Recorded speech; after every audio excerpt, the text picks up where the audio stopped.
beliau adalah beratnya panglima perang. Ya, beliau adalah setingkat raja karena dulu juga pernah menjadi raja walaupun sebentar. Batas pemahaman saya di sini adalah makam leluhur yang mempunyai jiwa akhlakul karimah yang baik, yaitu Eyang Purboyo. Supaya saya itu di sini supaya bisa tenang, bisa fokus daripada di rumah.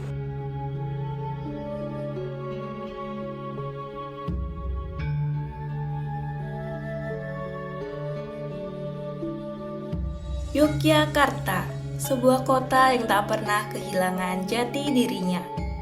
Tugu Jogja yang ikonik, hiruk-pikuk kendaraan di sepanjang Malioboro yang dipadati wisatawan, senyum ramah para pedagang, menjadi bagian tak terpisahkan dari kehidupan sehari-hari. Di balik modernitasnya, Yogyakarta menjadi salah satu kota yang kental akan sejarah dan budayanya.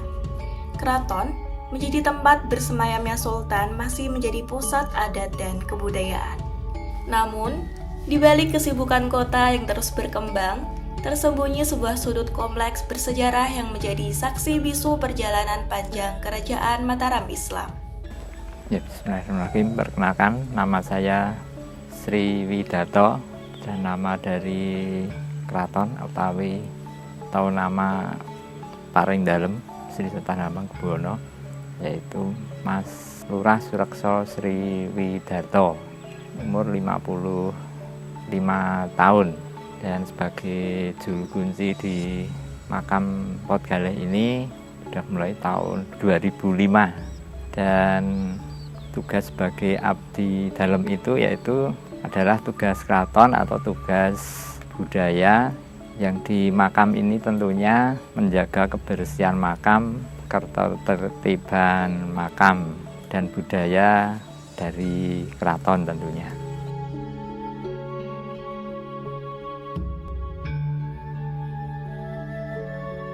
Tempat ini tak hanya sebuah lokasi bersejarah saja, tapi juga penuh makna spiritual. Inilah makam dan Masjid Sultani Wotgaleh, sebuah kompleks yang mewarisi jejak langkah para pendiri Mataram Islam. Di sini terkubur para bangsawan yang berjuang untuk menjaga legitimasi kerajaan. Gerbang ini menyambut para peziarah dengan ornamen khas yang memadukan budaya Islam dan Jawa. Setiap ukiran memiliki makna, dan setiap batu yang tersusun menjadi saksi waktu yang terus berjalan. Makam ini menjadi tempat peristirahatan terakhir bagi para bangsawan Mataram, termasuk Pangeran Purbaya, putra dari Panembahan Senopati.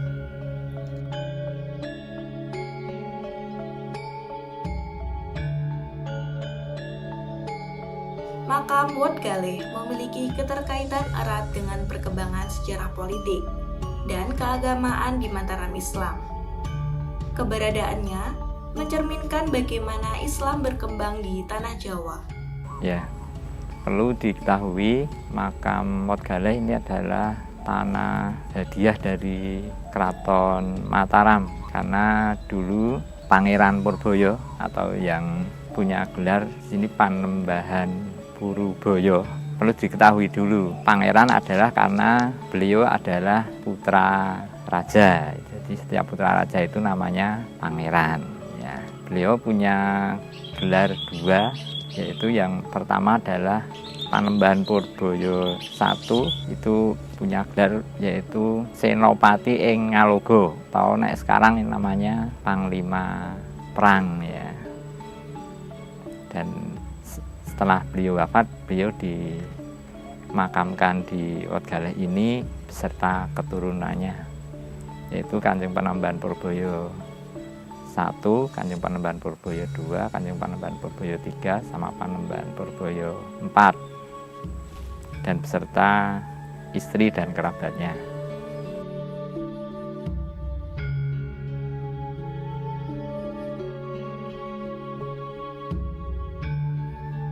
Pangeran Purbaya, putra Panembahan Senopati, dikenal sebagai panglima yang setia dan berani.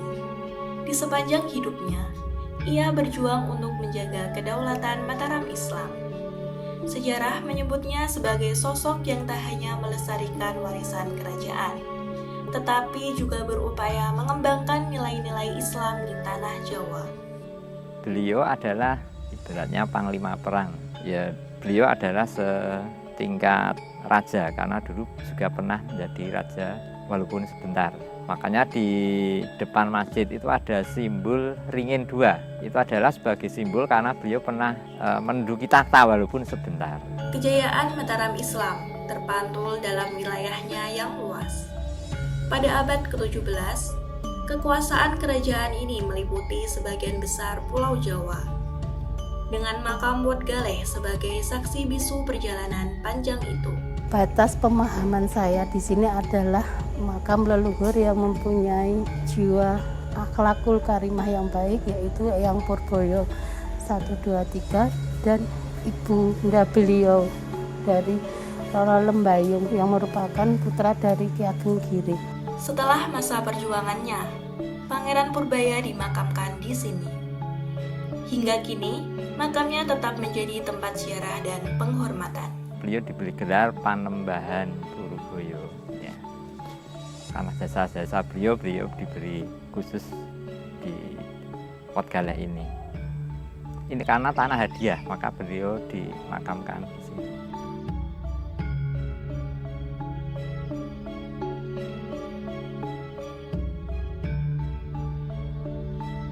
Arsitektur makam ini memiliki ciri khas yang menggambarkan perpaduan budaya Islam dan Jawa. Ornamen di sekitarnya menunjukkan pengaruh seni ukiran klasik yang memiliki filosofi keagamaan. Setiap simbol, setiap pola, dan setiap batu yang tersusun di sini memiliki kisahnya sendiri. Tentunya ini kan masjid keraton juga ya. Dulu yang sering bangun itu kebetulan yang dulu raja yang suka bangun itu Hamengkubuwono VII. Dan ciri khas keraton itu di belakangnya itu ada makam. Punya makna kalau menghadap Tuhan atau beribadah itu ingat mati. Makanya di belakangnya ada makam. Masjid-masjid milik keraton itu biasanya di belakangnya ada makamnya. Masjid Sultani Wat Galeh yang berdiri tak jauh dari makam masih mempertahankan beberapa elemen asli sejak abad ke-17. Dinding kayunya yang berukir, mihrab yang simpel namun karismatik, dan suasana khusyuk di dalamnya membuat siapa saja merasakan ketenangan spiritual. Di area makam, terdapat berbagai simbol budaya dan keagamaan yang menjadi bukti kuatnya pengaruh Islam dalam tradisi masyarakat Jawa.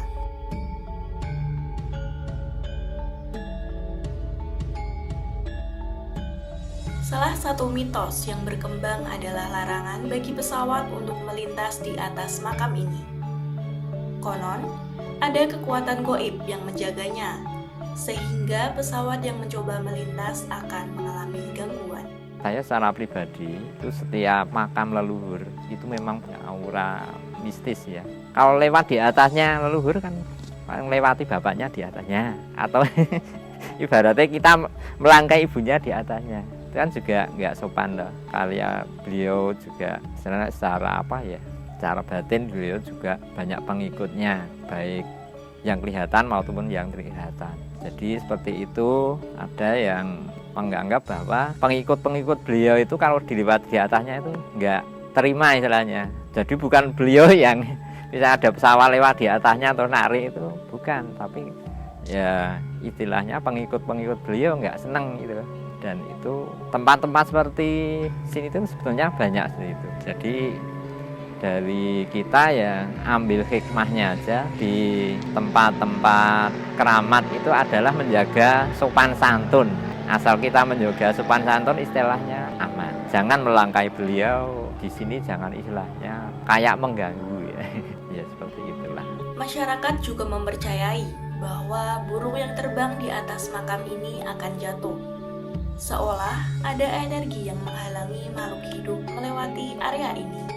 Sebenarnya itu adalah suatu mitos yang menjadi fakta kenyataannya, karena memang beliau yang dimakamkan di dalam Eyang Purboyo itu dulu sangat sakti, sampai sekarang mungkin karomahnya atau wasilahnya itu masih menyebar dan masih tumbuh.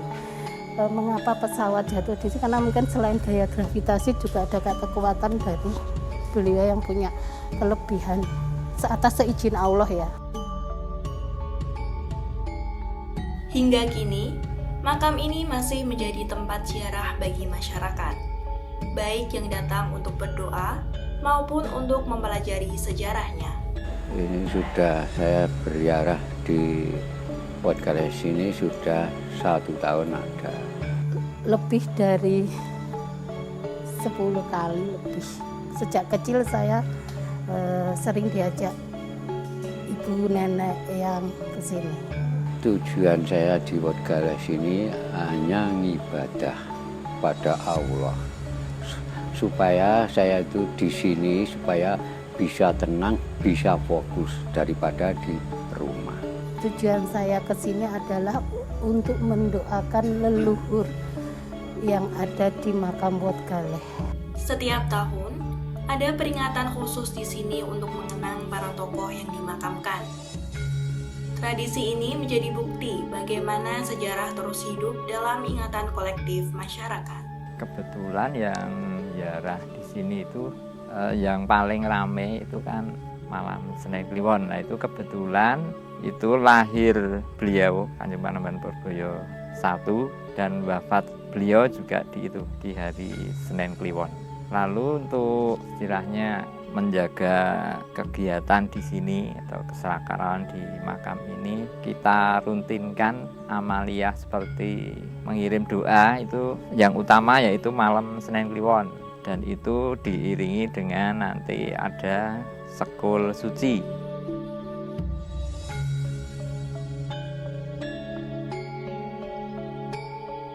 Makam Wat Galeh bukan sekedar tempat bersejarah, melainkan warisan budaya yang harus dijaga. Jejak langkah para pendiri Mataram Islam harus terus dipahami dan dilestarikan. Harapan kami juga mudah-mudahan di tempat seperti ini menjadi tempat yang aman, yang dilindungi oleh pemerintah juga, dan bisa kita lestarikan bersama gitu, dengan kegiatan-kegiatan yang positif tentunya. Sangat perlu untuk mahasiswa, untuk generasi muda belajar mengenai situs maupun makam maupun sejarah cagar budaya, karena itu akan membuat suatu rasa handar beni terhadap bangsa bagi saya. Dan di sini juga sebagai sarana beribadah kepada hablum minallah dan hablum minannas dengan mengunjungi dan mendoakan leluhur atau pahlawan kita, yang mungkin termasuk orang tua adalah pahlawan kita. Bagi saya generasi muda sangat perlu untuk belajar mengenai tempat-tempat cagar budaya, baik masjidnya, makamnya maupun lingkungan sekitarnya. Kalau mengharapkan pemuda dan bisa itu tidak bisa, ini karena ini panggilan. Nah, ibadah di sini ziarah itu termasuk panggilan Allah. Jadi sukar kalau ada pemuda harus meneruskan generasi ini, sukar. Itu kebutuhan pribadi gitu. Ya. Generasi muda memiliki peran penting dalam melestarikan nilai-nilai sejarah. Warisan ini adalah cerminan identitas bangsa yang tak boleh dilupakan.